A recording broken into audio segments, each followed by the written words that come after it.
नमस्कार, मैं ज्योति श्रीवास्तव। आप देख रहे हैं सी न्यूज भारत। खबर भदोही से है, जहां औराई के ब्लॉक सभागार में नारी शक्ति वंदन सम्मेलन का आयोजन किया गया, जहां भाजपा संगठन की प्रदेश मंत्री मीना चौबे बतौर मुख्य अतिथि मौजूद रहीं। सम्मेलन का शुभारंभ पंडित दीनदयाल उपाध्याय और श्यामा प्रसाद मुखर्जी के चित्र पर माल्यार्पण करके तथा दीप प्रज्वलित करके किया गया। नारी शक्ति वंदन सम्मेलन में सभी वक्ताओं ने सरकार की तरफ से संचालित विभिन्न योजनाओं के बारे में तथा महिला आरक्षण के बारे में विस्तार से चर्चा की। सम्मेलन की मुख्य अतिथि मीना चौबे ने कहा कि देश में 2014 से नारी शक्ति को और बल मिल रहा है। देश के प्रधानमंत्री ने महिलाओं के हित को ध्यान में रखकर तमाम योजनाएं प्रारंभ की हैं, जिससे देश की महिलाओं की दिनचर्या और जीवन शैली में काफी परिवर्तन देखने को मिल रहा है। उन्होंने कहा कि देश की महिलाएं सरकार के काम से काफी खुश हैं, जिसका परिणाम आगामी लोकसभा चुनाव में देखने को मिलेगा। वहीं औराई के ब्लॉक प्रमुख बृजमोहन मिश्रा ने कहा कि देश के प्रधानमंत्री नरेंद्र मोदी की दूरदर्शिता और सही फैसले की वजह से देश की महिलाओं को आरक्षण का लाभ मिल रहा है और महिलाएं भी अपने हक और अधिकार के लिए अपनी आवाज बुलंद करें। वहीं सम्मेलन में औराई के विधायक दीनानाथ भास्कर, भाजपा जिलाध्यक्ष दीपक मिश्रा, औराई ब्लॉक प्रमुख बृजमोहन मिश्रा, भाजपा महिला मोर्चा की जिलाध्यक्ष वंदना दुबे, नीलम दुबे, सरिता गुप्ता, आरती सिंह समेत भारी संख्या में औराई क्षेत्र के विभिन्न जगहों से आई महिलाएं शामिल हुई। सम्मेलन में कार्यक्रम का संचालन भाजपा की जिला मंत्री अर्चना पटेल ने किया। संसद का विशेष सत्र बुलाकर देश के प्रधानमंत्री आदरणीय नरेंद्र मोदी जी ने महिला नारी शक्ति अधिनियम पार्लियामेंट में पेश किया और उसको पास कराया और उसके तहत 33% आरक्षण के क्रम में महिलाओं द्वारा मोदी जी को आभार प्रकट करने के लिए इस तरह के कार्यक्रम चल रहे हैं, जिसके तहत जिले के तीनों विधानसभा में ये कार्यक्रम होना है। भदोही में हुआ, जैसा कि आपने ही बताया कि वो बहुत बड़ा कार्यक्रम रहा। उसी क्रम में आज औराई विधानसभा का कार्यक्रम इस ब्लॉक परिसर पर रहा। ये भी बहुत ही शानदार रहा। आपने देखा हजारों की संख्या में महिलाएं यहाँ पे आईं और मोदी जी को धन्यवाद और मोदी जी का उन्होंने अभिनंदन किया और मोदी जी को धन्यवाद ज्ञापित किया। और मुख्य अतिथि आज प्रदेश की मंत्री श्रीमती मीना चौबे जी रहीं और ये अब 31 तारीख को ज्ञानपुर विधानसभा में ये कार्यक्रम होना। संख्या में इस जनपद से लगभग 15,000 की संख्या में अनुसूचित भाई बहन हमारे वहाँ पे इस कार्यक्रम में जा रहे हैं और पूरे भारतीय जनता पार्टी के सभी कार्यकर्ता, हमारे सभी जनप्रतिनिधिगण उस कार्यक्रम में पूरा सहयोग दे रहे हैं और सभी के माध्यम से वहाँ पे बड़ी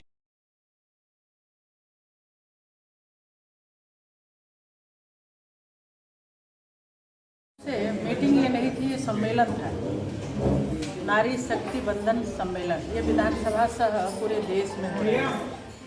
कारण आप सब लोग जानते हैं, जो कि मीडिया जगत से है, 2014 के बाद से जब देश के नेतृत्व करता आदरणीय प्रधानमंत्री श्री नरेंद्र मोदी जी जब आते हैं और आधी आबादी के बारे में यानी नारी शक्ति के बारे में निरंतर चिंतनशील होते हुए उनके दुखों का, उनके पीड़ा का, उनको अग्रिम पंक्ति में, समाज के अग्रिम पंक्ति में खड़ा करने का निरंतर उपक्रम करते हैं। विभिन्न योजनाओं के माध्यम से, चाहे उज्ज्वला हो, चाहे आवास हो, चाहे आयुष्मान हो, चाहे विभिन्न योजनाएं जो भी चल रही है, स्टार्टअप, मातृत्व बंधन, विभिन्न योजनाएं जो भी चल रही हैं, इसी सखी आज आप देखे भी होंगे सभाओं में बहनों के माध्यम से।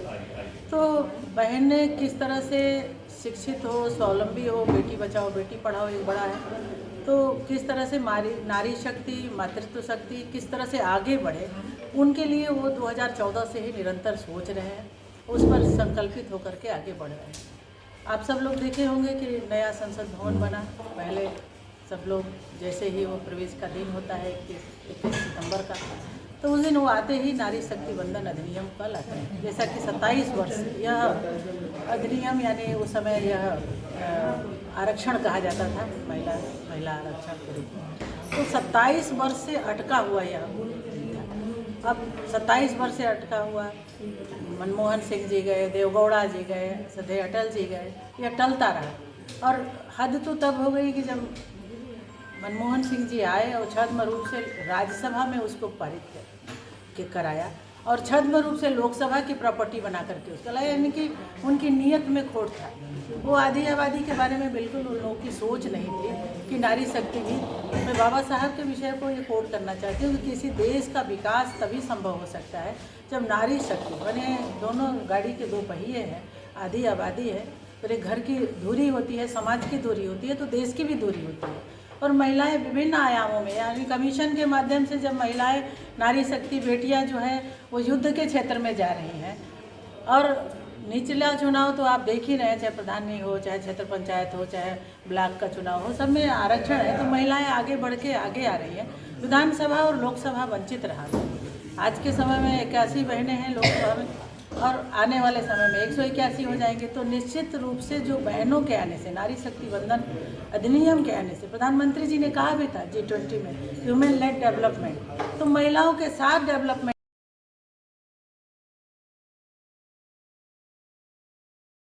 सफल रहा। और इस कार्यक्रम के माध्यम से हमारे मुख्य अतिथि ने ये दर्शाया है कि जो केंद्र गवर्नमेंट की नीतियां हैं महिलाओं को लेकर के कितना सीरियस है।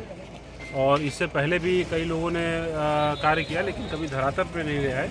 लेकिन हमारे प्रधानमंत्री जी ने इस आरक्षण को धरातल पे ले आते हुए उसको एक नया रूप दिया। और मुझे लगता है कि महिला सशक्तिकरण के लिए इससे बड़ा स्टेप कुछ नहीं हो सकता। ये आह्वान पार्टी के द्वारा बस सूचना की गई थी, और हमारी बहनें जो आई हुई थी सिर्फ पार्टी और केंद्र को नेतृत्व के देखते हुए आ रही थी, क्योंकि हम लोग का एक ही लक्ष्य है कि 24 में भारतीय जनता पार्टी को जो लोकसभा में यहाँ 80 की 80 सीट दिलाना है, तो उसमें महिलाओं की भागीदारी बहुत ज़रूरी है। तो उस भागीदारी को लेते हुए ही ये कार्यक्रम कराया गया था कि जिस तरह से महिला बढ़ चढ़ के, चाहे किसी बिरादरी की हो, चाहे किसी धर्म की हो, महिलाओं का मुझे लगता है कि 90% वोट मोदी जी के लिए जाता होगा, उसको हम लोग 100% करना चाह रहे हैं। सर, जहाँ देखिए, जहाँ विकास की बात आती है तो पहले भारतीय जनता पार्टी का नाम आता है, नरेंद्र मोदी का नाम आता है, और उसी इतना विकास कर चुके हैं। तो जिम्मेदारी हमारी भी है कि क्योंकि काशी ब्लॉक घोषित किया है प्रधानमंत्री जी ने, और मात्र 68 ब्लॉक है जो कि उत्तर प्रदेश में घोषित है, उसमें एक औराई भी घोषित किया गया है। उसी विकास को आगे बढ़ाते हुए मुझे लगता है कि औराई ब्लॉक एक आइडियल ब्लॉक होगा।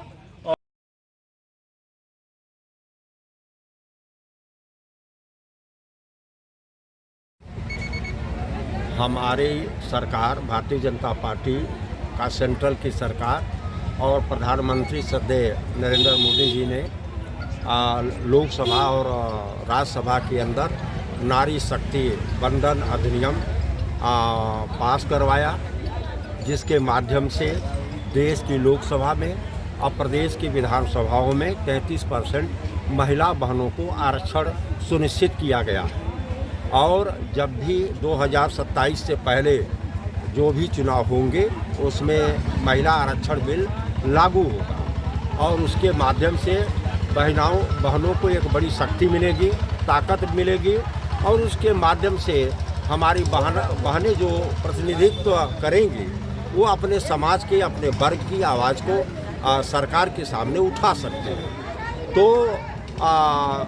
आज यह जो कार्यक्रम हुआ है, तो विधानसभावार महिला आरक्षण पर यह कार्यक्रम आयोजित किया गया।